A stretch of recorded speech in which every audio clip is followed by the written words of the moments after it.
Conductance की अगर हम बात करें तो सबसे पहले अगर मैं कंडक्टर्स को क्लासिफाई करूं कितने टाइप के होते हैं?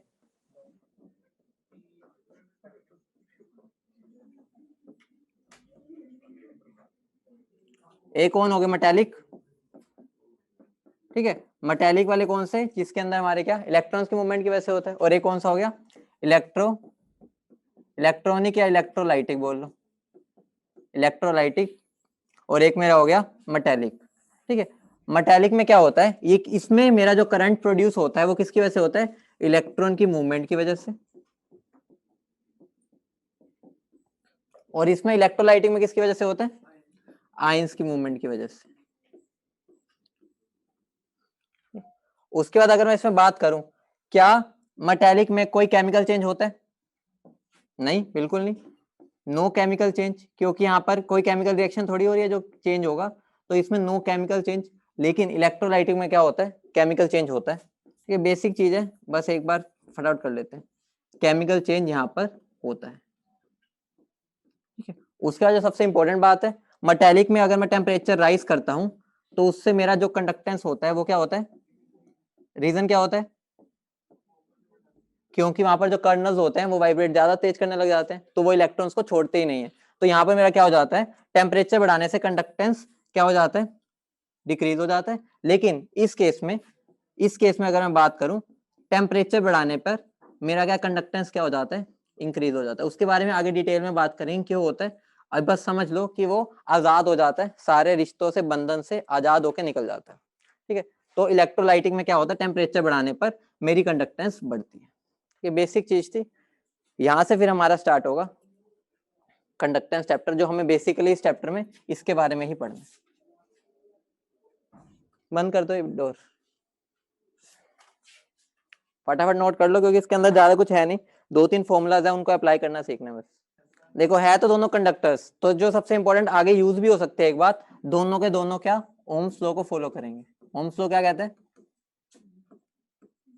क्या बोलता है वीर, V is equal to I R, मतलब कि दोनों के दोनों ही ओम्स लॉ को फॉलो करते हैं। क्योंकि ये चीज अगर अप्लाई कर पाएंगे तो ही हमारे क्वेश्चंस हो सकते हैं इसके, वरना हो भी नहीं सकते थे। ओम्स लॉ को दोनों ही फॉलो करते हैं। अगली हेडिंग डालो कंडक्टिविटी सेल, जो हमारा बेसिकली जहां से चैप्टर स्टार्ट हो रहा है, कंडक्टिविटी सेल।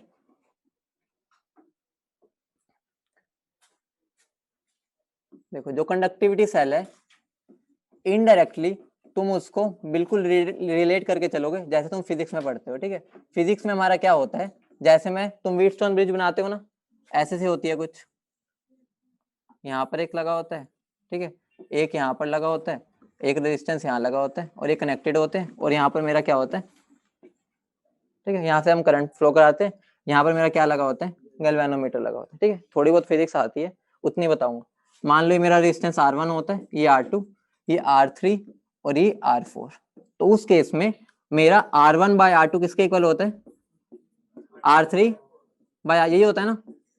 ऐसे बोल रहे हो जैसे मुझे ज्यादा आता है तुमसे, बेटा तुम्हें ज्यादा ही आता है, ठीक है। इतना तो पता है ना, बेसिक चीज है व्हीटस्टोन ब्रिज में। तो ध्यान रखना, हमें कभी भी कोई भी कंडक्टिविटी सेल बनाना है, कंडक्टिविटी सेल इनडायरेक्टली, जैसे यहाँ रेजिस्टेंस यूज होते हैं वहां पर एक सेल बना लेते हैं। उसमें हम क्या करते हैं, हम मान लो कि सेल बनाया, ठीक है, यहाँ पर एक कैथोड, एक इलेक्ट्रोड, इलेक्ट्रोड उनको क्या कर दिया, कनेक्ट कर दिया। एक मेरा एक कैथोड हो जाएगा, ठीक है, एक एनोड हो गया और एक कैथोड हो गया। इसके अंदर मैं क्या भर दूंगा, इलेक्ट्रोलाइट, ठीक है। अब मैं इसकी इलेक्ट्रोलाइट को इसमें फिल कर दूंगा। अब मुझे जो कुछ इसका देखना है, कंडक्टिविटी निकालनी है, ठीक है, सेल कांस्टेंट निकालना है, वो मैं सब कुछ इसको क्या, एक रेजिस्टेंस को रिप्लेस करके इसको यहाँ पर लगा देता हूँ, ठीक है। बिल्कुल वैसा ही स्टेप होता है, बस यहाँ पर अब हमारा जो रेजिस्टेंस की जगह हमारा जो यूज हो रहा होता है वो कंडक्टिविटी सेल यूज होता है। कंडक्टिविटी सेल यहाँ पर हम प्लेस कर देते हैं। उसके बाद अगर हमें इसकी निकालनी है, कंडक्टिविटी निकालनी है, कंडक्टेंस निकालना है, सेल कांस्टेंट निकालना है, वो सारा कुछ हम व्हीटस्टोन ब्रिज के थ्रू ही निकालते हैं। हमें सीखना नहीं है, फिजिक्स में पढ़ते हो, बस ये बता रहा था कि हम इसकी जो एप्लीकेशन होती है एक्सपेरिमेंटली कैसे करते हैं। दूसरी बात अगर मैं यहाँ पर बताऊं, यहाँ पर अगर मैं इन दोनों के बीच का डिस्टेंस निकाल लूं, ठीक है, ये जो होता है डिस्टेंस, यही मेरा क्या होता है, लेंथ, ठीक है। और जो एरिया होता है वो एरिया क्या होता है, ऑब्वियस सी बात है, जो यहाँ पर मैं इलेक्ट्रोड यूज करूंगा वो कुछ ऐसी सी होगी, ऐसे बना सकता हूँ, ठीक है, क्यूबॉइड टाइप से ऐसे ही, ठीक है, 3D बना रहा हूँ तो ऐसे ही होगी कुछ, ठीक है, ऐसे कुछ ऐसे होगी। तो ये वाला जो आगे वाला पार्ट होगा यही मेरा क्या होगा, एरिया। मतलब जो हम फॉर्मूला में पुट करेंगे पता भी होना चाहिए क्या है, एल क्या है, दोनों इलेक्ट्रोड्स के बीच का डिस्टेंस, और एरिया क्या है, इलेक्ट्रोड का एक तरह से सरफेस एरिया जो उधर की तरफ, जैसे ऐसे खड़े हैं ना इलेक्ट्रोड, इधर वाला और उधर वाला, तो ये वाला जो एरिया होगा उसको हम एरिया की वैल्यू में पुट करते हैं। उसके बाद अगर मैं एक और बात बता दूं, क्योंकि सारा जनरलाइज चीज चल रही है जो हमसे डायरेक्ट नहीं पूछी जाती, फिजिक्स की है। दूसरी बात, हम यहाँ पर कभी भी डायरेक्ट करंट यूज नहीं करते। कौन सा यूज करते हैं, ऑल्टरनेटिंग करंट। ऑल्टरनेटिंग करंट क्यों यूज करते हैं, क्योंकि खुद सोचो, जब मैं डायरेक्ट करंट यूज करूंगा, यहाँ पर मान लो कोई गैसियस प्रोडक्ट बन रहा है, ठीक है, पानी भी होता है इसका, ऑब्वियस सी बात है, इलेक्ट्रोलाइट किस में हम बनाते हैं सॉल्यूशंस, पानी में, तो पानी क्या हो सकता है वहां पर, ठीक है, इलेक्ट्रोलाइज हो जाएगा, तो वहां पर H2 और O2 बन जाएगी, तो वहां पर पानी की इलेक्ट्रोलिसिस हो सकती है, जिसकी वजह से फिर यहाँ पर हमारा क्या हो जाएगा, सेल ढंग से वर्क नहीं करेगा। इस वजह से हम यहाँ पर डीसी करंट कभी यूज नहीं करते, हम एसी करते हैं, क्योंकि एसी में क्या होता है, एक बार प्लस आए एक बार माइनस, ठीक है, फ्लक्चुएट होता रहता है, जिसकी वजह से इलेक्ट्रोलिसिस नहीं होती है। ये थोड़ा बहुत फिजिक्स से रिलेटेड था, लेकिन पता होना चाहिए कंडक्टेंस को पढ़ने के लिए, ठीक है। तो ये लिख लेना इस बात को, वी डोंट यूज, ये नोट तो करना जो करना है तुम्हें, कि अभी मैंने कुछ ऐसा लिखवाया नहीं, समझाने के लिए था, we don't use DC source for conductivity cell, for conductivity cell,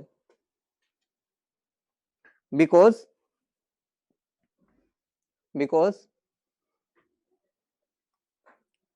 it may cause electrolysis of water, because it may cause electrolysis of water and the cell may not work properly, and the cell may not work properly, so we use AC current, so we use AC current, ठीक है।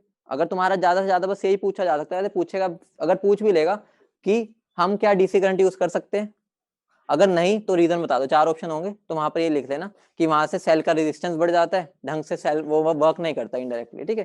तो हमारा basically physics का part है, हमारा जो काम start हो रहा है वो अब है, सबसे पहले लिख लो रेजिस्टेंस क्या होता है, पता ही है तुम्हें, बस फॉर्मूलाज रिवाइज ही होंगे तुम्हारे। अगर मैं बोलूं रेजिस्टेंस क्या होता है, क्या होता है रेजिस्टेंस, रास्ते में कितने अड़चने आ रही है करंट की, ठीक है, वो वहां से पास होने में उसको कितनी दिक्कतें हो रही है, ठीक है।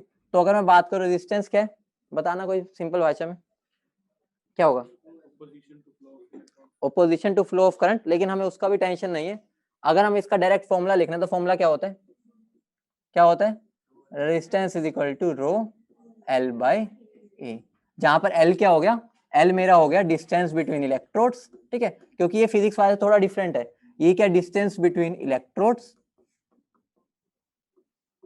और एरिया क्या है, एरिया ऑफ इलेक्ट्रोड, मतलब उसका सरफेस एरिया कितना है, ठीक है। और ये क्या होता है मेरा रेजिस्टिविटी, या मैं उसको और क्या बोल सकता हूँ, स्पेसिफिक रेजिस्टेंस, ठीक है, यहाँ पे टर्म्स का मेन मतलब है, ठीक है, स्पेसिफिक रेजिस्टेंस। और सबसे पहली बात, कंडक्टेंस में तुम्हें वो एक तरह से रेजिस्टेंस भी बोल सकता है, रेजिस्टिविटी भी बोल सकता है, कंडक्टेंस भी कंडक्टिविटी भी, उसे पहचाने ही कहां से, उसकी यूनिट से, तो हमारा बेसिकली यूनिट पर ध्यान देना है यहाँ पर। अब अगर मैं बोलूं रेजिस्टेंस अगर हमने कर ली, तो अगर मैं दूसरी टर्म यहाँ पर लिखना चाहूँ कंडक्टेंस, वो क्या हो जाएगा, ठीक है, साथ साथ उसको लिख लेंगे, कंडक्टेंस क्या हो जाएगा, रेसिप्रोकल, ठीक है, कंडक्टेंस क्या हो गया, रेसिप्रोकल, उसको सी से भी लिखा होता है, कई जगह जी से भी लिखा होता है, ठीक है, तो हम जनरली सी यूज कर लेंगे। तो यहाँ पर अगर मैं उसके लिए लिखना चाहूँ तो मेरा क्या हो जाएगा, सी लिखूं मैं, ठीक है, जनरली क्या हो जाएगा 1/r, और 1/r की जगह मैं क्या लिख सकता हूँ 1/this इंटू क्या हो जाएगा एल, यही बनेगा ना इसका रेसिप्रोकल, ठीक है। तो कंडक्टेंस क्या होगा, कितनी आसानी से मेरा जो करंट है वो फ्लो हो पा रहा है, ease to the flow of current, ठीक है। उसकी डेफिनेशन नहीं लिखवा रहा क्योंकि वो फिजिक्स में तुम करते रहते हो, हमें बेसिकली समझना करना क्या है बस क्वेश्चन, समझ गए। अब अगर मैं तीसरी डेफिनेशन की बात करूं, वो मेरी क्या हो जाएगी, क्या हो जाएगी बोलो, स्पेसिफिक रेजिस्टेंस, ठीक है, स्पेसिफिक रेजिस्टेंस, जिसको हम डिनोट किससे करते हैं, बोलो रो से, तो अगर हमें रो भी निकालना है तो हमें ऊपर से निकालना है, कुछ भी नहीं करना। तो मेरा रो का फॉर्मूला क्या हो जाएगा यहाँ पर, आर ए बाय एल, ठीक है। बस अभी तो फॉर्मूला ही हमें देखने। और अगर मैं फोर्थ जो है मेरा, ठीक है, अगर मैं स्पेसिफिक कंडक्टेंस, या मैं उसको और क्या बोल सकता हूं, कंडक्टिविटी, ठीक है। और क्या हो जाएगा वो, कंडक्टिविटी, ठीक है। उसका सिंबल क्या होता है, कापा, पापा नहीं कापा, ठीक है। तो यहाँ पे मेरा क्या हो जाएगा, कापा मेरा क्या हो जाएगा, 1 बाय रेजिस्टिविटी। तो मैं इसको क्या लिख सकता हूं, L बाय R इंटू ए, ठीक है। इतनी बात क्लियर है। हमें बस एक तरह से उनकी डेफिनेशंस को समझना है, क्योंकि आगे बार बार यूज होंगी। कौन सा बचा,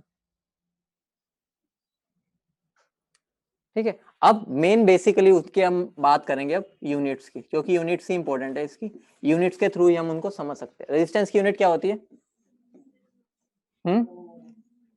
ओम, जय जगदीश, ठीक है, ओम, ठीक है। कंडक्टेंस की क्या होती है, या तो ओम इनवर्स या मोहो, ठीक है, या साइमन, ठीक है। कैसे भी लिख सकता है वो, कई बार ऐसे भी लिख के दे सकता है इसको, ठीक है। बात एक है, ये उसका सिंबल होता है ना, पता ही है तुम्हें। तो वो ओम भी लिखा हुआ दे सकता है, ओम इनवर्स, या इसको उल्टा बोल दो, मोहो, ठीक है। और साइमन सबसे ज्यादा यूज होगा ये वाला, हमारे काम सबसे ज्यादा यूनिट वो वाला आएगा।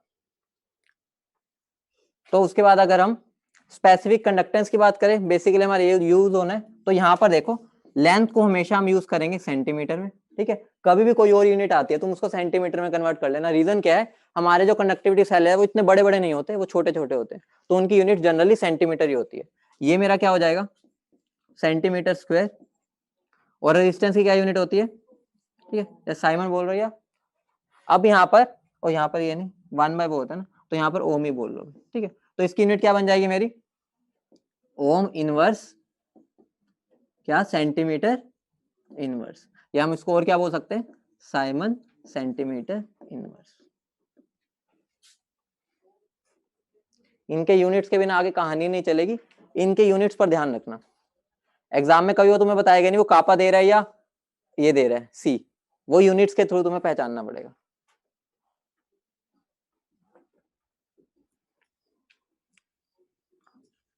लिख लिया, ठीक है। अब यहां से जो सबसे इंपॉर्टेंट बात निकलती है वो ये है, कौन सा कलर बचा, ठीक है, चलो। सबसे इंपॉर्टेंट बात है, अगर मुझे इसकी डेफिनेशन बतानी है, ठीक है, कापा की डेफिनेशन बतानी है, तो मुझे क्या कर देना है, वही जो बचपन में करते थे, कापा इज इक्वल टू किसके इक्वल हो जाएगा, 1 बाय आर। और 1 बाय आर किसके इक्वल होता है, सी के। और वो कब हो जाएगा, जब मेरा क्या हो जाएगा, लेंथ क्या हो जाएगा 1 सेंटीमीटर, और एरिया क्या हो जाएगा 1 सेंटीमीटर स्क्वायर। तो मैं क्या बोल सकता हूं, मेरा कापा होता क्या है, कंडक्टेंस, ठीक है, ऑफ अ इलेक्ट्रोलाइटिक सेल, जब मेरी लेंथ होगी 1 सेंटीमीटर और एरिया क्या होगा 1 सेंटीमीटर स्क्वायर।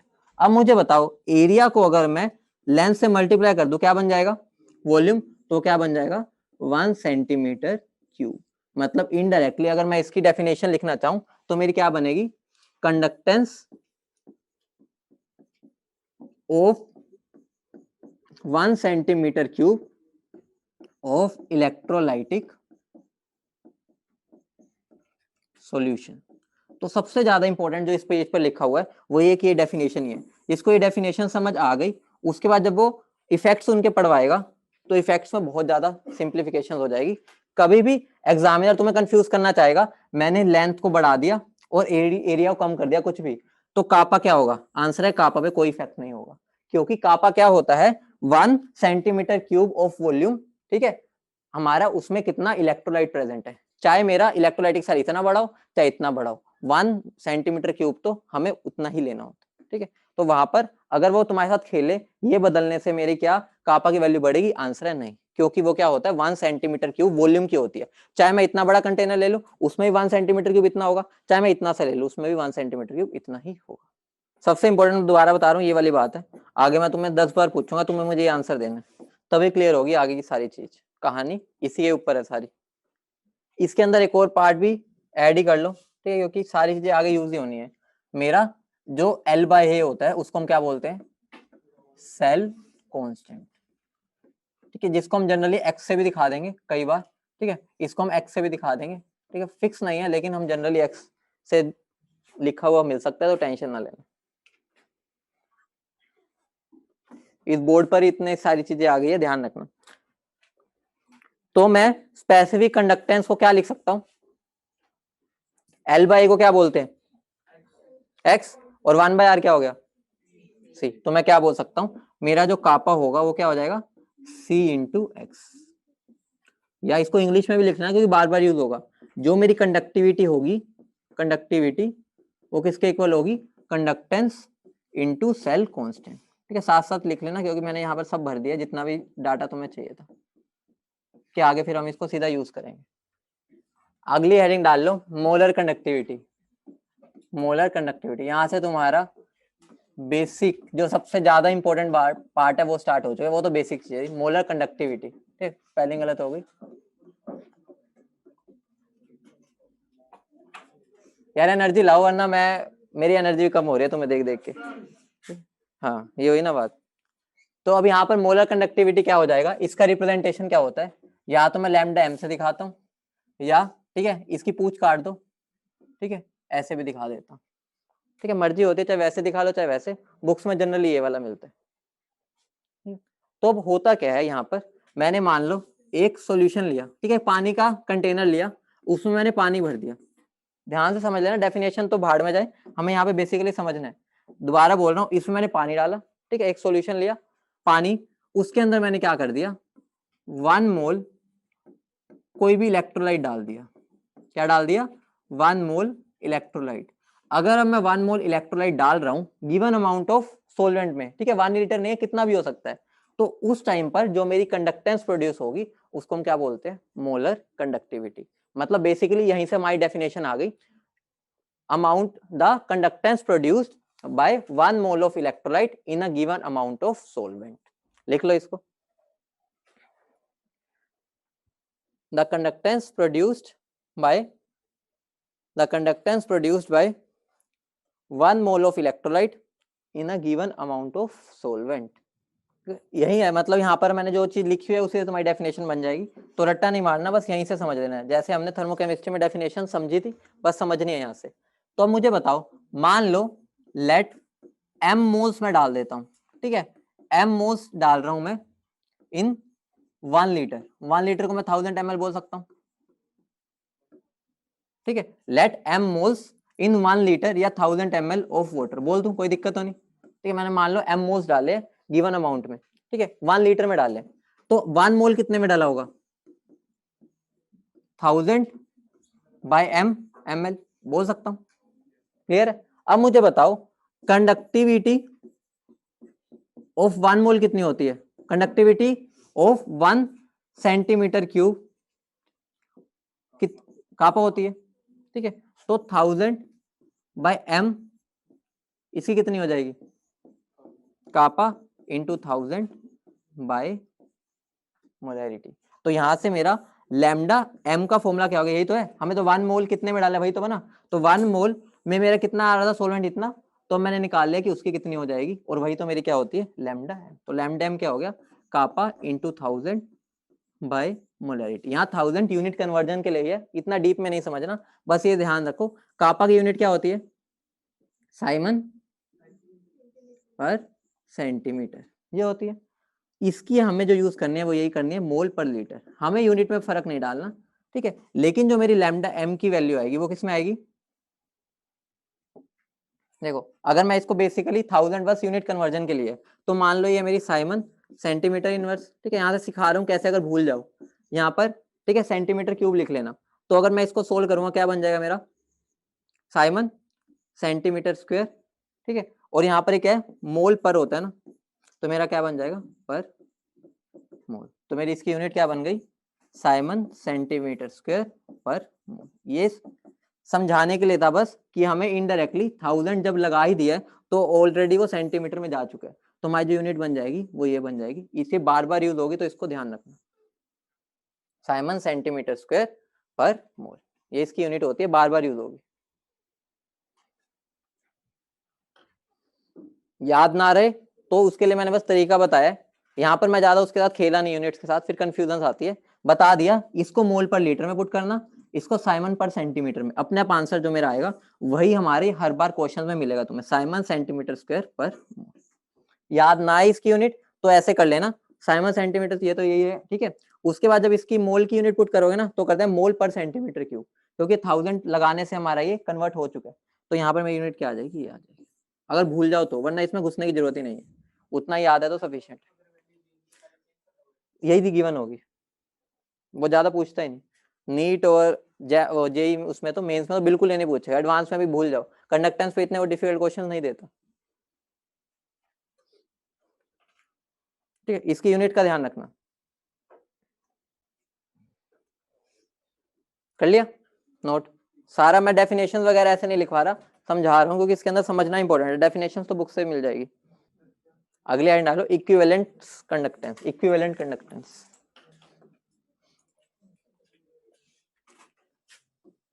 इक्विवेलेंट कंडक्टेंस, इसको हम किससे डिनोट करते हैं? ऐसे लिख दो, चाहे ऐसे भी लिख दो। इसमें मुझे क्या करना है, एक गिवन अमाउंट ऑफ सोलवेंट लो, उसके अंदर कितना डाल दूंगा मैं बाहर से, 1 इक्विवेलेंट, तो वो जो कंडक्टेंस प्रोड्यूस करेगा वो मेरा क्या हो जाएगा, इक्विवेलेंट कंडक्टेंस। देख लो, इक्विवेलेंट कंडक्टेंस क्या होगी, the conductance produced by, the conductance produced by 1 equivalent of electrolyte, 1 equivalent of electrolyte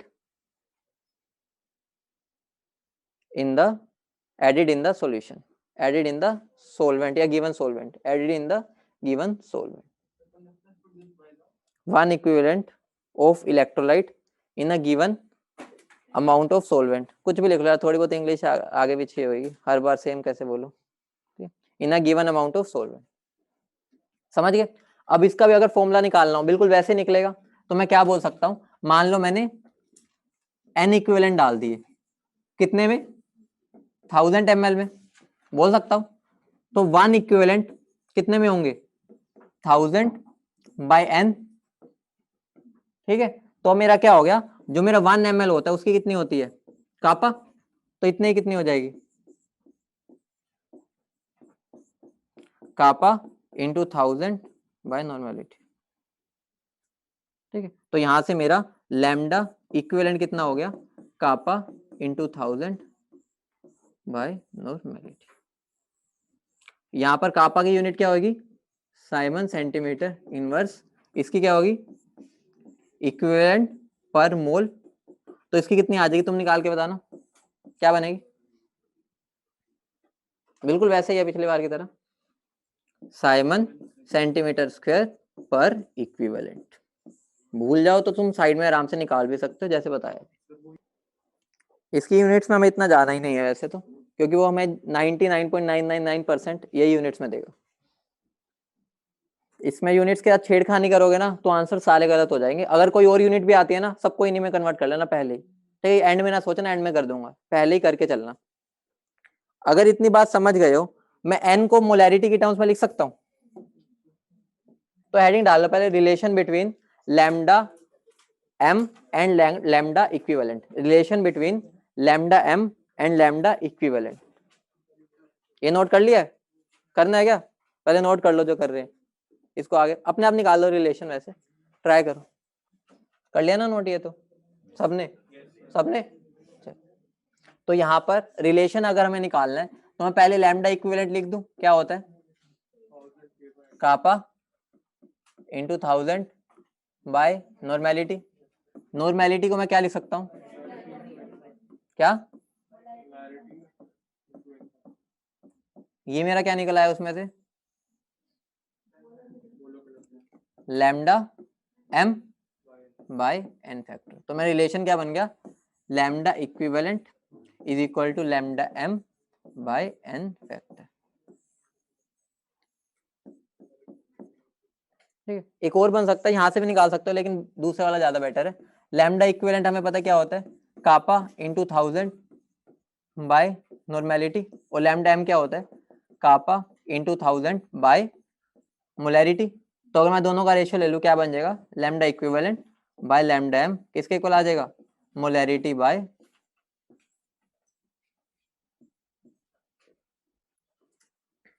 ये दो रिलेशंस है, कभी भी काम आ सकते हैं, तो ध्यान रखना, याद नहीं रखने उसी टाइम फटाफट निकाल लेना, टाइम नहीं लगता। ठीक है, इनडायरेक्टली यहीं से तो आए, एम बाय एन क्या होता है, 1/n फैक्टर तो होता है, ठीक है, वहीं से एन फैक्टर क्या होता है, चक्कर आ रहे हैं मुझे सुन के।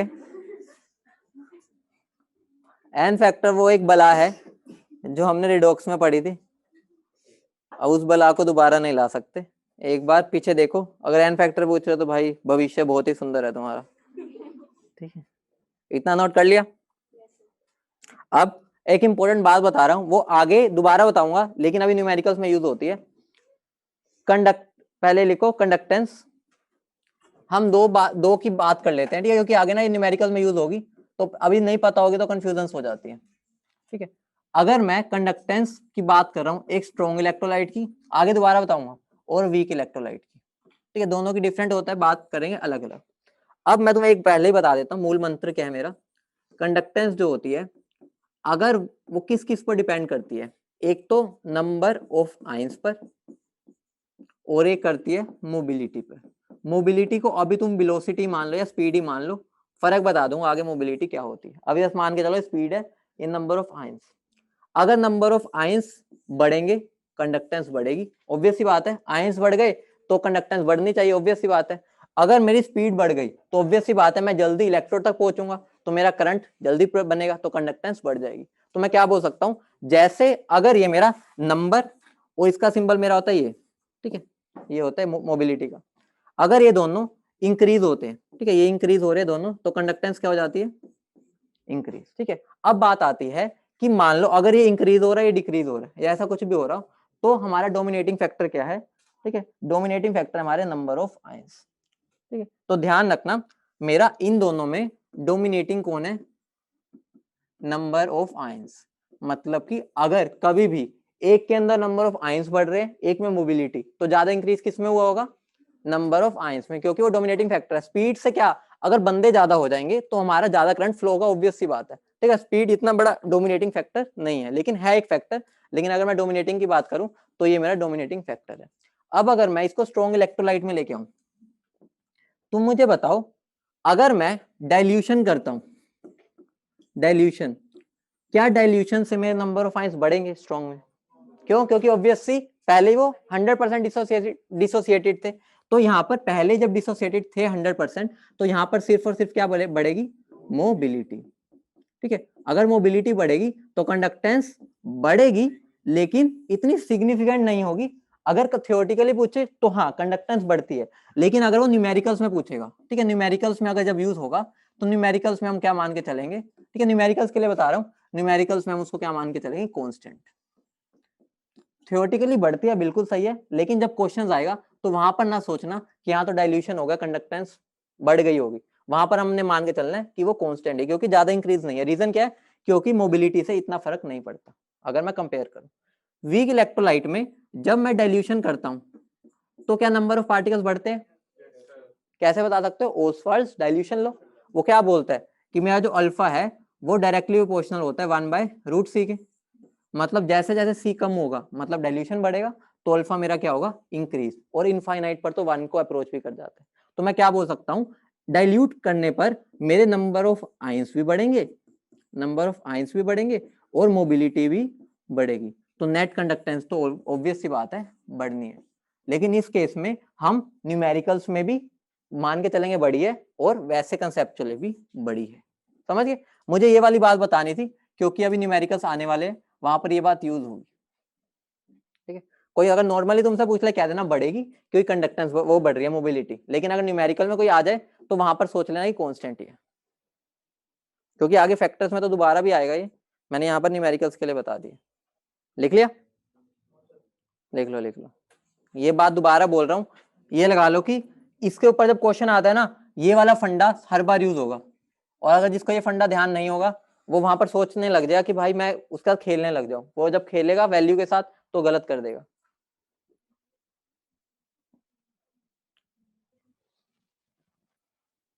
जब नोट कर लो बता देना। हो गया? कौन रहेगा लिमिटिंग रिएजेंट? कौन है? कौन है छिपा हुआ पीछे? अनमोल, ये रेडिटरमाइनिंग स्टेप है तुम्हारी क्लास का, कह सकते हैं। और कोई भी है क्या? हो गया, चलो अगली हेडिंग डालो एप्लीकेशंस। अब हम जो सब कुछ पढ़ा है उसके एप्लीकेशंस कर लेते हैं। वो एप्लीकेशंस का मतलब यही है कि हम क्वेश्चंस कर रहे हैं डिफरेंट डिफरेंट वैरायटी की। सबसे पहला एप्लीकेशन लिख लो, सबसे पहली application, to find conductance of a single electrolyte. To find conductance of a single electrolyte, और डाल के लिख लेना, और डिटर्मिनेशन ऑफ सेल कांस्टेंट, और डिटर्मिनेशन ऑफ सेल कांस्टेंट। क्योंकि अगर हमने एप्लीकेशन में सारे टाइप्स कर लिए तो क्वेश्चन देखते तुम्हें टाइप पता चल जाएगा, और डिटर्मिनेशन ऑफ सेल कांस्टेंट। ठीक है, तो अब इस पे क्वेश्चन लिख लो। अब देखते हैं कितना समझे हो तुम। 0.1 molar NaCl solution, 0.1 molar NaCl solution shows conductance value of 0.01 Simon per centimeter. Shows conductance value of 0.01 Simon per centimeter if the observed resistance is 100 ohm. If observed resistance is 100 ohm,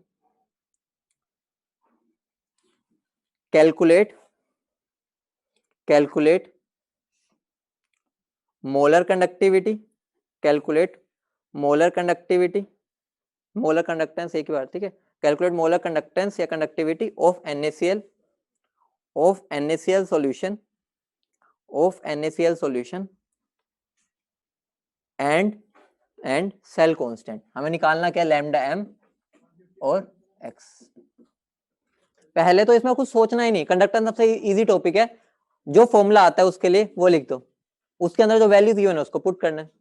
इसमें ज्यादा झमेले नहीं है जैसे उसमें होते हैं पिछले पार्ट में इसके। सबसे पहले बताओ, मैंने जब बताया है the conductance was found out to be, तो जिसने इसको सी ले लिया वो तो पहले ही गया। मैंने बोला कंडक्टेंस है लेकिन दिया क्या है? कंडक्टिविटी। कहां से हमने पहचाना?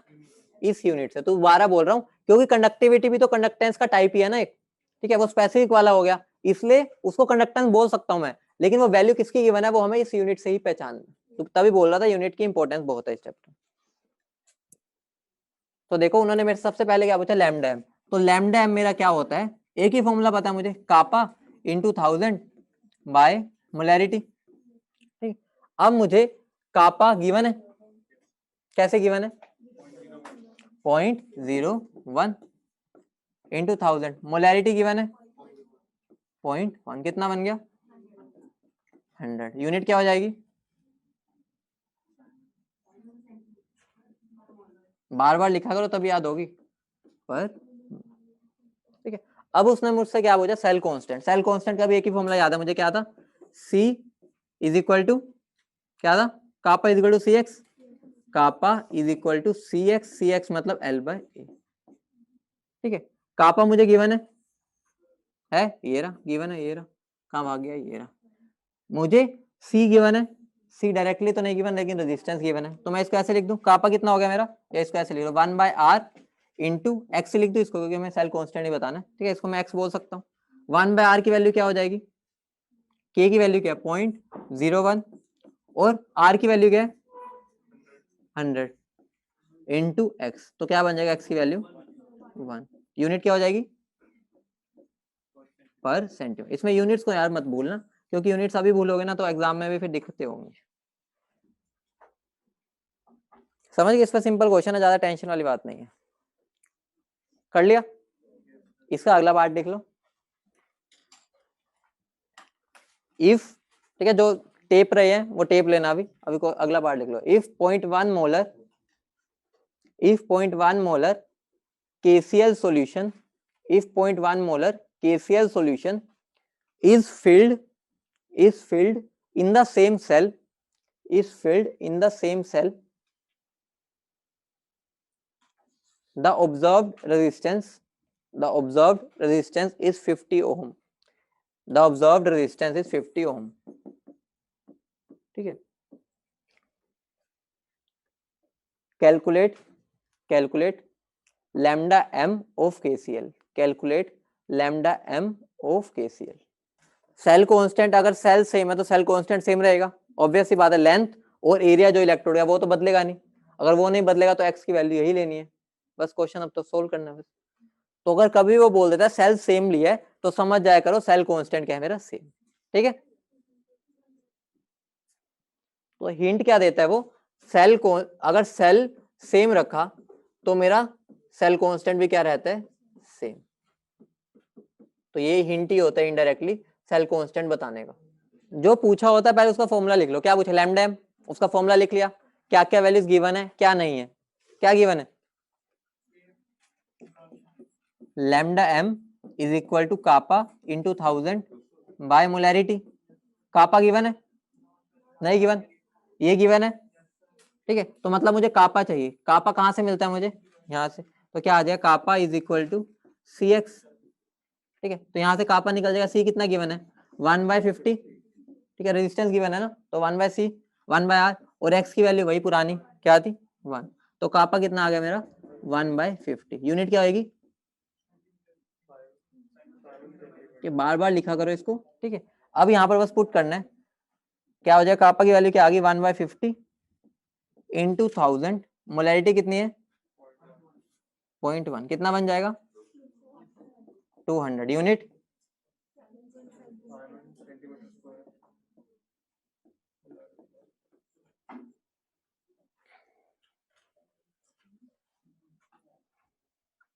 अगर मैं इसमें लैम्डा इक्विवेलेंट भी पूछ लेता तो क्या आता,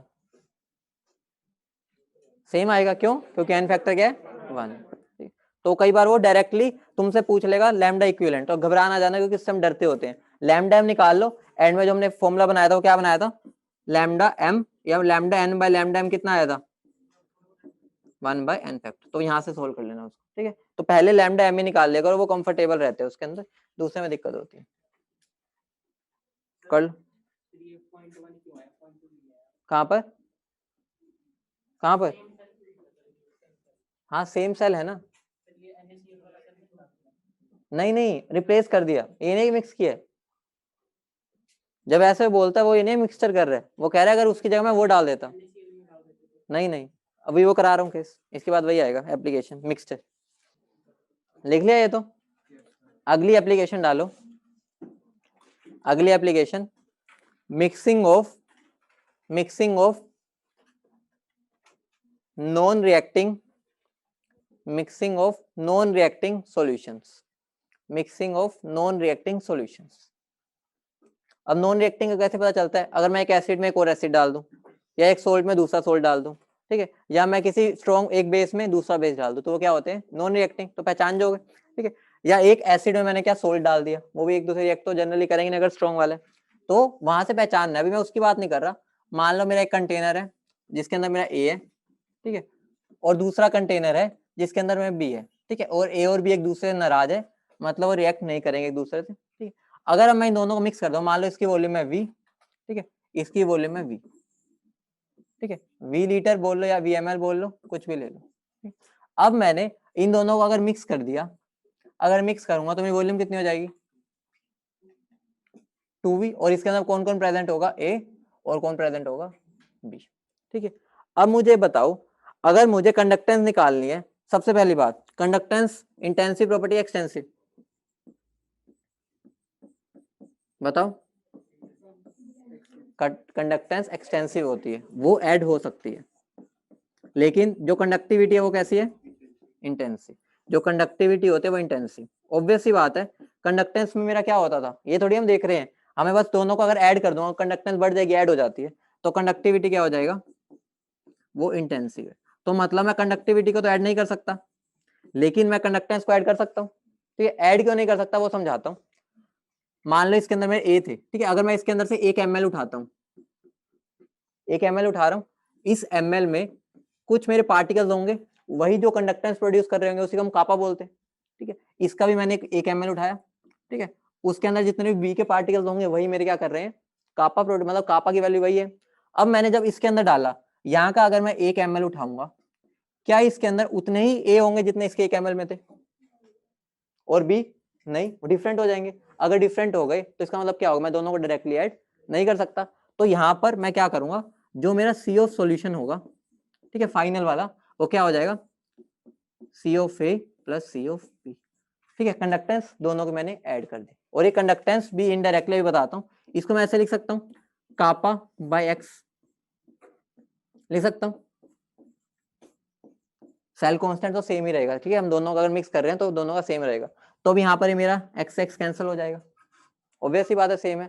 और यहाँ पर जो मेरे कापा की वैल्यू होगी वो तो डिफरेंट होगी, ऑब्वियस सी बात है। यहाँ पर अभी मैं तुम्हें दिखा दिया, यहाँ पर जो मेरा कापा आया है वो 1 ml में ए उतने नहीं है जितने यहाँ पर थे, तो ऑब्वियस सी बात है यहाँ पर डैश लगा सकता हूँ, ठीक है। और यहाँ पर मेरा क्या आना था, के सॉल्यूशन बाय एक्स, तो एक्स ये भी कट जाएगा, तो एंड में मेरा क्या बन गया, कापा ऑफ सॉल्यूशन किसके इक्वल हो गया, के ए डैश प्लस के बी डैश। तो यहाँ पर एक चीज देखना, हमने इनको ऐड खुद नहीं किया, वो बाय चांस खुद ऐड हो गए, समझ रहे हो। जैसे उसके अंदर हमारा कौन सा क्वेश्चन होता था, जैसे ई नोट होता है, ई नोट भी डेल्टा जी को ऐड करते हैं, वो बाय चांस ऐड हो जाते हैं, क्योंकि वहां पर एन क्या होता है सेम, यहाँ पर एक्स क्या हो गया सेम, तो उसकी वजह से ये ऐड हो गए हैं।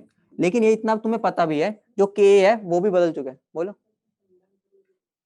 क्या बोल रहे हो, बोले नहीं कुछ, ठीक है। अब मुझे बताओ, कापा को मैं ऐसे लिख सकता हूं, देखो मेरा लैम्डा एम का फॉर्मूला क्या होता था, कापा इंटू 1000 बाय मोलैरिटी।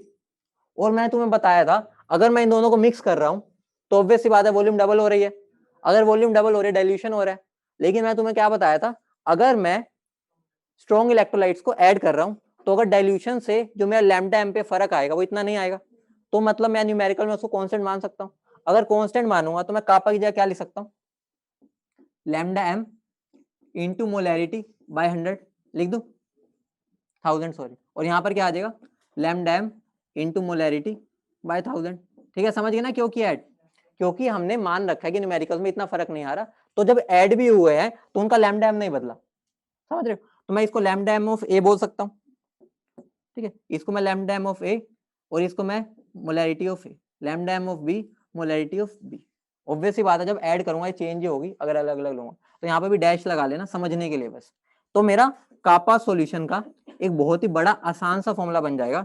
तो मैं क्या बोल सकता हूँ, कापा ऑफ सॉल्यूशन क्या हो जाएगा, 1/100, अब 1000 सॉरी, और जिंदगी में तुमने जितने भी ऐड किए हैं, summation of lambda M into molarity, ठीक है। आई लगा दो, आई मतलब कि वही, ठीक है, आई 1 से लेके n तक, मतलब अब तुम्हें कोई टेंशन ही नहीं लेनी, तुम्हारा एक सिंपल सा शॉर्टकट सा फॉर्मूला बन गया।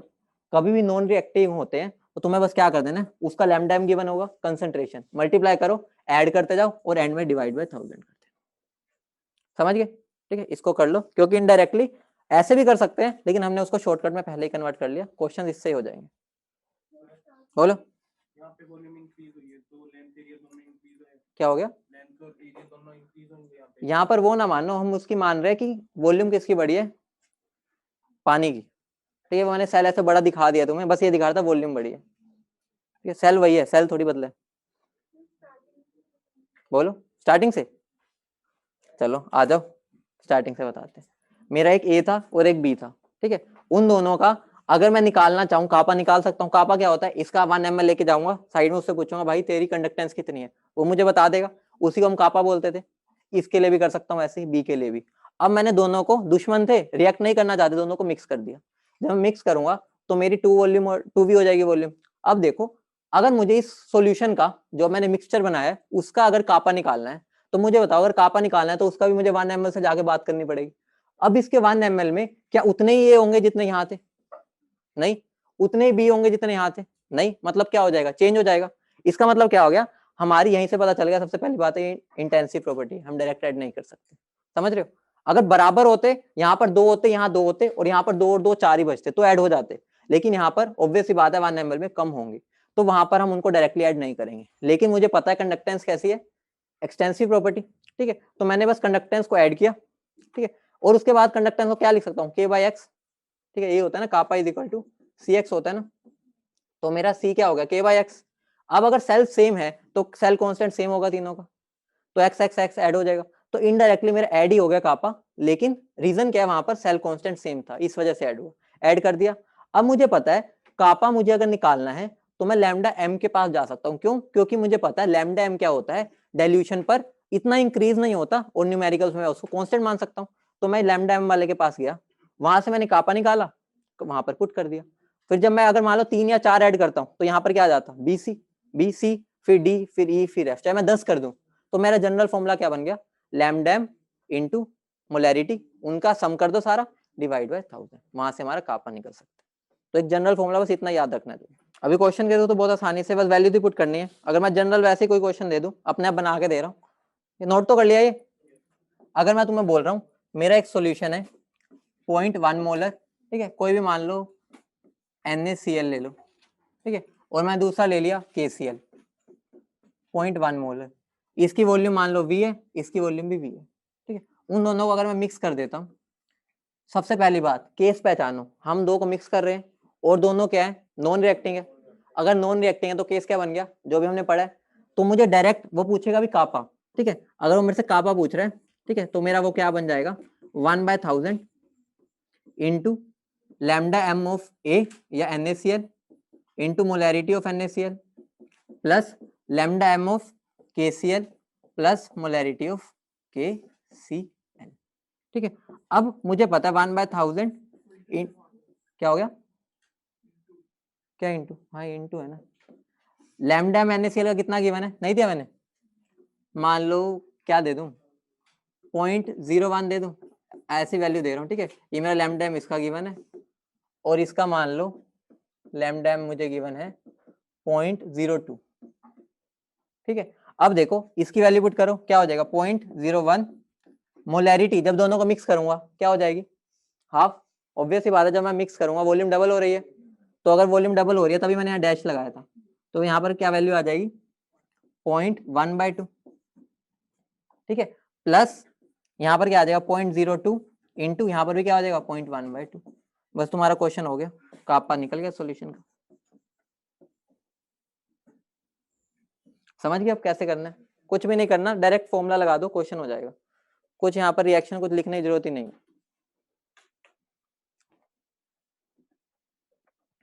आया कहाँ से वो ध्यान रहना चाहिए, अगर क्वेश्चन उनसे घुमा दिया तो बेसिक पे जाना पड़ सकता है, लेकिन नहीं जो घुमाता कंडक्टेंस पे इतना वो ट्रिकी नहीं देता। अब अगला थर्ड एप्लीकेशन लिख लो, रिएक्टिंग मिक्सचर्स। ये फॉर्मूला मैंने इसलिए करवा दिया वरना पागल हो जाओगे इसको सोल्व करने में, एडिशन में हमने एंड में पूरा सिंप्लीफाई करके फॉर्मूला दे दिया, क्योंकि जनरली वो हमें हमेशा ये और ये देगा ही देगा। रिएक्टिंग मिक्सचर का भी एक एग्जांपल लेके करवा देता हूँ ताकि क्वेश्चन में दिक्कत ना हो। मान लो मैंने क्या लिया 0.1 मोलर, ठीक है, 100 ml HCl लिया, ठीक है, केस 1 लेके चल रहा हूँ रिएक्टिंग में, ठीक है, उसको केस 1 हेडिंग डाल लो, केस 1, ठीक है, और उसके अंदर मैंने क्या ऐड कर दिया 0.1 मोलर NaOH जो कि है मेरा 50 ml। उन दोनों को मैंने क्या कर दिया, मिक्स कर दिया, एक कंटेनर में आ गए, ठीक है। कंटेनर की वॉल्यूम कितनी हो जाएगी, ठीक है, मतलब टोटल वॉल्यूम 150 हो जाएगी। इतनी बात तो क्लियर है। अब देखो कैसे करना है इस क्वेश्चन को भी, ये तुम्हें दिख रहा है दोनों रिएक्ट होंगे, अगर रिएक्ट होंगे तो रिएक्ट करवा दो, HCl प्लस NaOH, HCl के मिलीमोल्स कितने हो गए 10, इसके दोनों मिलके क्या बनाएंगे NaCl प्लस वाटर। अब ये कुछ भी नहीं होगा, जब रिएक्ट करेंगे ये 5, ये कुछ भी नहीं, और ये 5 और ये भी 5, ठीक है। पानी को हम जनरली नॉन कंडक्टर ही लेते हैं तो उसको काउंट करना ही नहीं हमें। तो मेरे अब एंड में सॉल्यूशन में कौन कौन बचा, ये और ये। अब क्या ये दोनों एक दूसरे रिएक्ट करेंगे, अब ये क्या केस बन गया नॉन रिएक्टिंग वाला। तो बस यहाँ पर अगर मैं लैम्डा या कापा लिखना चाहूँ सॉल्यूशन का तो मेरा क्या बन जाएगा, बोलो क्या बनेगा कापा मेरा क्या था पहले, बोलो क्या होता था, लैम्डा एम क्या होता था, कापा इंटू 1000 बाय मोलैरिटी। तो यहाँ पर मेरा क्या बन जाएगा 1/1000 इंटू यहाँ क्या आ जाएगा लैम्डा एम किसका, HCl का, और उसकी मोलैरिटी प्लस क्या हो जाएगा लैम्डा एम ऑफ किसका NaCl, ठीक है, और उसकी क्या आ जाएगी मोलैरिटी, मोलैरिटी ऑफ NaCl, और 1/100 से तो मैंने कर ही दिया। तो मेरा जनरल फॉर्मूला ये बन गया। जनरल क्या तुम समझ ही सकते हो, ये रट्टे थोड़ी मारने, समझ लो कि कैसे किया बस।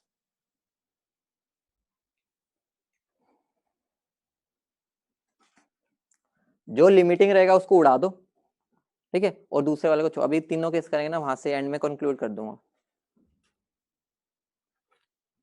कुछ नहीं सोचना, ये निकाल लो, ये मेरे मिलीमोल्स आ गए, इसको 150 से डिवाइड कर दूं, वो क्या आ जाएगी इसकी कंसेंट्रेशन, तो क्या बन जाएगा 5/150, ये कितना बन जाएगा 5/150, तो मोलैरिटी आ गई, ठीक है। अगर मेरे वहां पर ये क्या आ गई मोलैरिटी आ गई, यहाँ पुट कर दो और ये वैल्यू तुम्हें गिवन ही होगी बस। तो ये पुट ना कर देना, वो गलती हो जाएगी, कंसेंट्रेशन ही पुट करनी है, वो तो पता ही है। अगला केस खुद अपने आप ट्राई करो, यहाँ पर 100 ml ही ले लो केस 2 बना के, बस इसको 100 ml कर दो। लिखना ये नहीं ओरली आंसर दे दोगे, लेकिन लिखो अपनी नोटबुक में, फटाफट लिखो। केस 2 बना के इसी का, उसको भी 100 ml ले लेना, बाकी जो टेप रहे हैं वो तो टेप लो, ठीक है, बाकी जिसने कर लिया वो अपने आप केस कर लो। अगला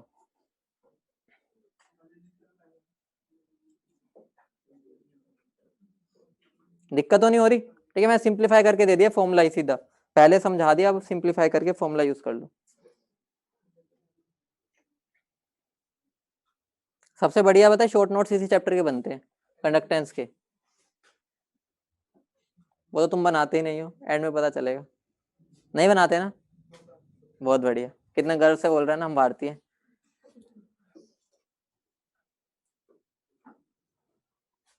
कर लिया, ये तो रब कर दो ना।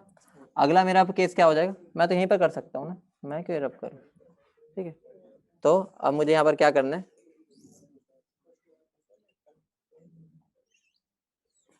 चलो मैं थोड़ी मेहनत कर ही लेता हूँ वरना तुम जलोगे मेरे से, ठीक। अब यहाँ पर मेरा क्या, ये 100 ही कर दिया मैंने, दूसरे पेन से लिख देता हूँ, ठीक। अब मेरा ये कितना हो गया 100, तो अब यहाँ से 10 मिलीमोल्स ये भी कितने हो जाएंगे, ये अभी कुछ भी नहीं है, तो ये कितना, ये खत्म, ये खत्म, ये कितना 10, और ये 10 है, लेकिन हमें कोई जरूरत नहीं है इसकी।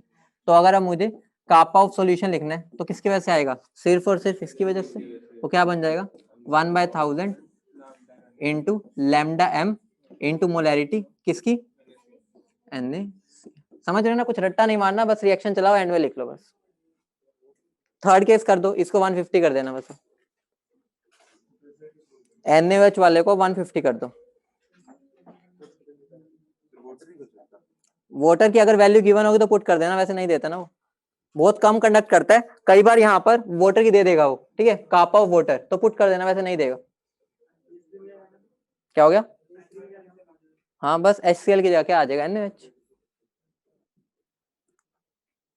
तो अगर मैं तीसरा केस यहीं पर लिखना चाहूं तो यहाँ पर वो मेरा क्या बन जाएगा, ये 10 है, ये 15 है, ये क्या हो जाएगा, कुछ नहीं कुछ नहीं, ये मेरा खत्म, ये 5 और ये 5 और ये 5 है, लेकिन हमें कोई लेना देना नहीं, तो कापा ऑफ सॉल्यूशन क्या हो जाएगा 1/1000 lambda M into molarity of क्या आ जाएगा NaOH, ठीक है, plus lambda M into molarity of NaCl। कहाँ पर, हाँ सॉरी,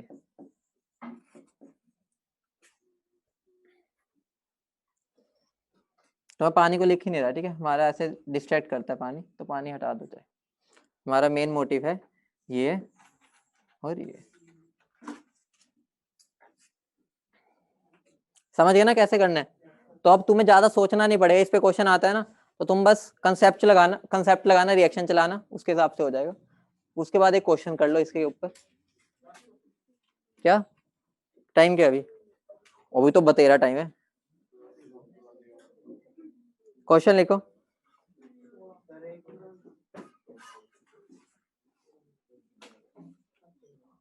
चलो 2 क्वेश्चन कर लो बस, फिर भाग जाना। अब देखते हैं कितनी जल्दी करते तुम। क्या? अरे तो मतलब तुम्हें एक क्वेश्चन को करने में 5 मिनट लगेंगे, दूसरे को भी 5 मिनट, तो 5 मिनट पहले छोड़ दूंगा बस। नहीं, पहला तो 1 मिनट का ही है अगर कर लिया तुमने। The molar conductivity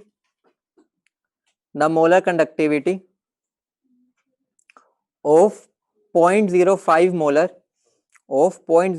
molar MgCl2 solution is 195 unit put कर लो, क्या आएगी? हाँ, तुमसे बार बार लिखवाऊंगा ताकि तुम्हें याद हो जाए। इज 195 साइमन सेंटीमीटर स्क्वायर पर मोल at 25 degree Celsius.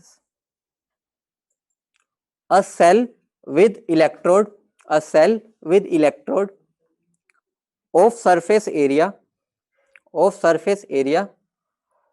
1.5 centimeter square, with surface area 1.5 centimeter square and 0.5 centimeter apart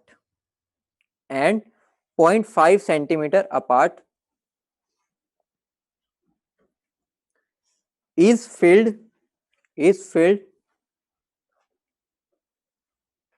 with the above solution, मतलब वही 0.05 MgCl2 is filled with the above solution. How much current will flow if potential difference between electrodes is 5 volt? इस question को कर दो। तो सबसे पहले जो उसने पूछा है उसका फॉर्मूला लिखो, फिर उल्टा चला करो। पूछा क्या उसने? करंट का कोई फॉर्मूला पता है? वीर वाला याद रखो बस, V = IR। तो V गिवन है, ठीक है। R निकालना है, R निकल गया तो I निकल जाएगा, ठीक है। देखो मुझे V = IR पता है, ये मुझे गिवन है, ये मुझे निकालने को कह रहे हैं, तो मुझे R चाहिए कहीं से, तो R कहाँ से निकलेगा? गिवन डाटा से निकाल लो, ठीक है। देखो दिखा देता हूँ कैसे करना है। अब यहाँ पर मुझे क्या गिवन है? Lambda m = kappa into 1000 by molarity. अब मुझे लैम्डा m गिवन है, ये गिवन है, तो मैं वहां से ये निकाल लूं, निकलेगा कापा। और मुझे पता है C किसके इक्वल होता है? कापा किसके इक्वल होता है? C × x, ठीक है। अगर मुझे यहाँ से कापा मिल चुका है, ठीक है, यहीं से डायरेक्ट इसके इक्वल पुट कर दो। क्या कर दो? यहाँ से अगर कापा निकलेगा तो C/x, C क्या होता है? 1/r × x, ठीक है। तो तुम्हें इनडायरेक्टली ये निकालना है, ये पता है, ये पता है। यहाँ से कापा निकाला, यहाँ पुट किया, यहाँ से 1/r निकाला, या r निकाला, V = IR में पुट कर दिया, तो I क्या हो जाएगा? V/r। क्या हो गया? बीच की वैल्यूज बता देता हूँ क्या क्या आ रही है। मैं तुम्हारी वैल्यू बीच में किसके सोल्व किया तुमने? K की मैंने तो डायरेक्ट पुट कर दी थी 1/r, ठीक है, कैलकुलेट नहीं किया था। एंड में कैलकुलेट किया करो ना सीधा। 1/r को ऐसे ही छोड़ दो, यहाँ पुट करते टाइम काट देना बस। तुम 2 बार सोल्व करते हो हर क्वेश्चन। 0.14 या 0.15 ऐसे कुछ आएगा MP।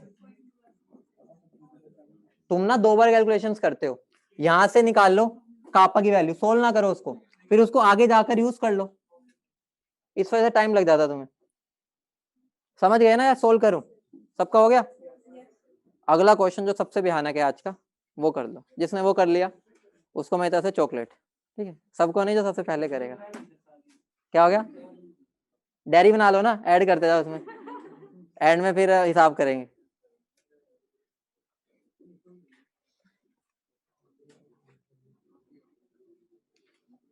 कर लिया ये वाला?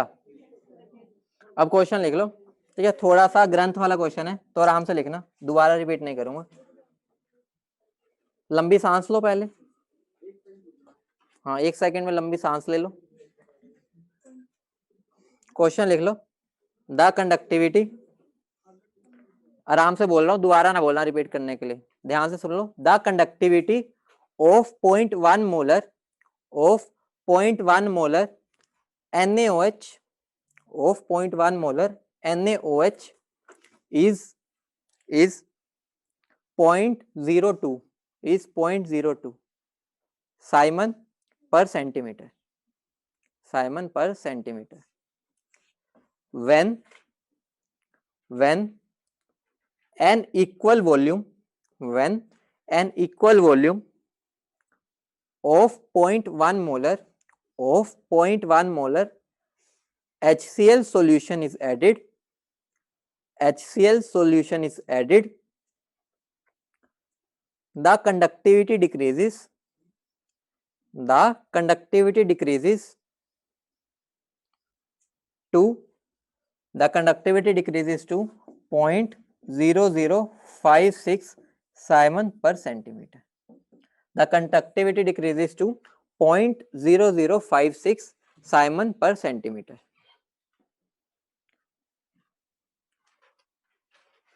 Further addition, on further addition of 0.1 molar, of 0.1 molar HCl solution, HCl solution, 0.1 molar HCl solution, whose volume is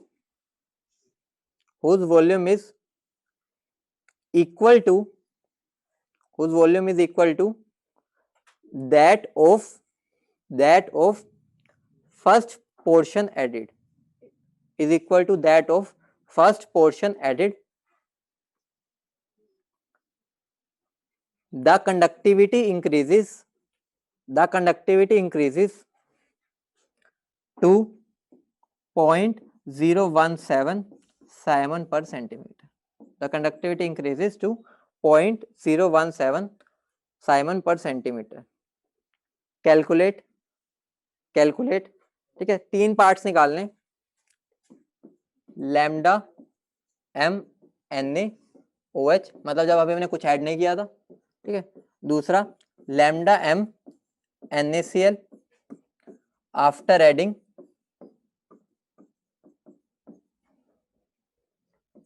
HCl, कौन से, फर्स्ट स्लॉट में जितना डाला था, ठीक है। और तीसरा है मेरा लैम्डा एम HCl, ठीक है, ये NaCl था, on further adding, on further adding HCl, मतलब ये एक तरह से ऐसा किया हमने, एक सॉल्यूशन था उसके अंदर NaOH था, पहले उसकी निकालो, सिंपल है, उसके बाद बाहर से HCl डाला, जब HCl डालूंगा एक सॉल्यूशन बन जाएगा, उसके बाद मैं दोबारा से HCl डाला और एक और सॉल्यूशन बन जाएगा। तो सबसे पहले इसकी निकालनी है खाली, फिर उसके बाद एक HCl डालने पर, फिर दोबारा HCl डालने पर, तो तीनों में तुम्हें अलग अलग चीजें पूछिए। बहुत बढ़िया, पहले क्या बता रहे हो? 200, तुम मुझे डरा रहे हो, 200 है या 100? 200, ठीक है। अब देख, बैठ के दिया ना आंसर, बैठ के दिया कर, 200 है पहले का। तो पहले में तो कुछ भी नहीं करना था, वो तो सिंगल वाला था।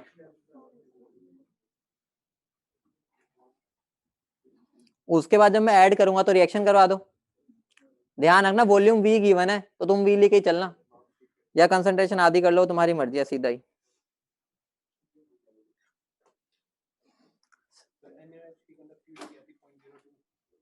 NaOH की 0.02, पहले का 200 है। यहाँ पर वही सब चीजें यूज होगी कि एक बार अगर मेरी HCl की निकल गई लैम्डा एम, तो वो आगे यूज होता रहेगा या कुछ भी है, क्योंकि हमें पता है वो डाइल्यूशन से नहीं बदलता, इसलिए मैंने नोट में पहले ही लिखवा दिया था। ओरली तुम इतना तो सोच सकते हो, दूसरे में लिमिट कौन खत्म हो जाएगा, कितने कितने, दोनों खत्म, तो बचेगा क्या? तो डायरेक्ट फॉर्मूला तुम्हारा वैसे लगा सकते हो, अगर इतना पॉपुलर बन चुके हो, ट्रेंड हो चुके हो, तो NaCl वाला जो सेकंड केस था, उससे अगले में क्या होगा, क्या क्या बचेगा, HCl और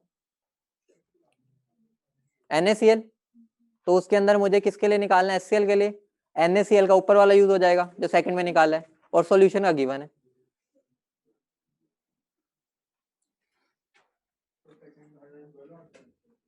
सेकंड का है 112, ठीक।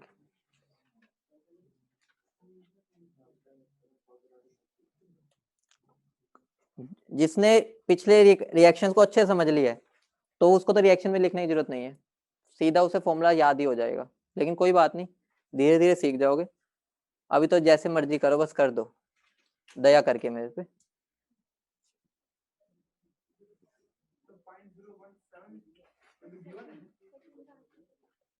सेकंड का आएगा 112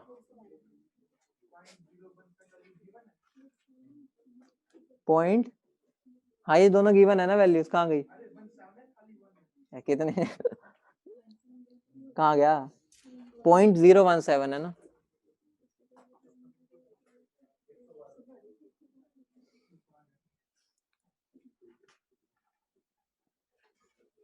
बस यहाँ पे बदलता पता क्या जाएगा, कंसंट्रेशन, और कुछ तो बदलना ही नहीं है इसमें। वॉल्यूम पहले डबल हो गई फिर ट्रिपल हो गई, कंसंट्रेशन जो पहली थी उससे आधी, फिर एक वन थर्ड।